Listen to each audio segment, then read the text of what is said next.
The 12th station, Jesus dies on the cross.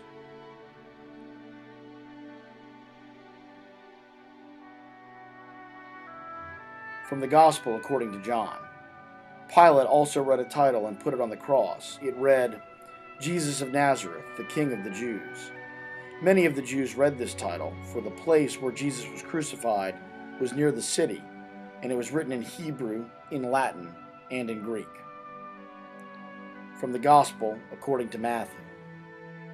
Now from the 6th hour there was darkness over all the land until the 9th hour.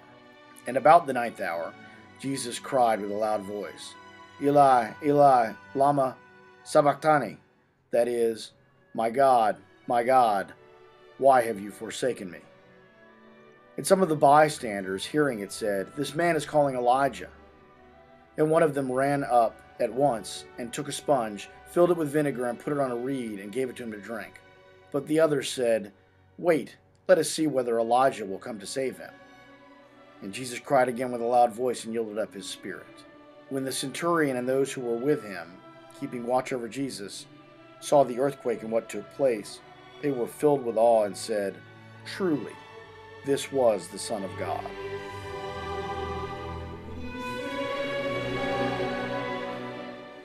In Greek and Latin, the two international languages of the time, and in Hebrew, the language of the chosen people, a sign stood above the cross of Jesus, indicating who he was, the King of the Jews, the promised Son of David.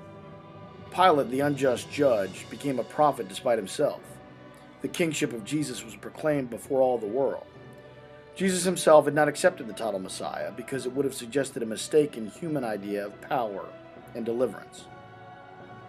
Yet now the title can remain publicly displayed above the crucified Christ. He is indeed the King of the world. Now he is truly lifted up. In sinking to the depths, he rose to the heights. Now he has radically fulfilled the commandment of love. He has completed the offering of himself, and in this way, he is now the revelation of the true God, the God who is love.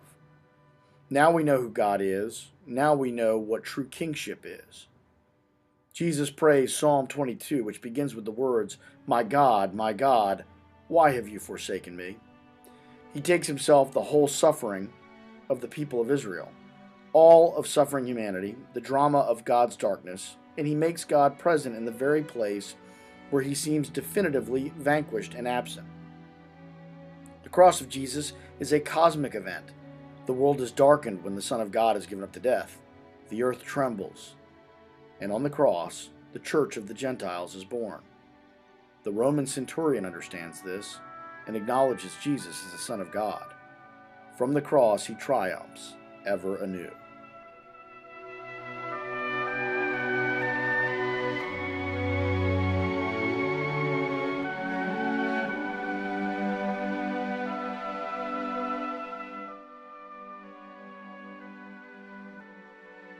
Lord Jesus Christ, at the hour of your death the sun was darkened. Ever anew you are being nailed to the cross. At this present hour of history, we are living in God's darkness. Through your great sufferings and the wickedness of men, the face of God, your face, seems obscured, unrecognizable. And yet on the cross you have revealed yourself. Precisely by being the one who suffers and loves, you are exalted. From the cross on high you have triumphed. Help us to recognize your face at this hour of darkness and tribulation. Help us to believe in you and follow you in our hour of darkness and need. Show yourself once more to the world at this hour. Reveal to us your salvation.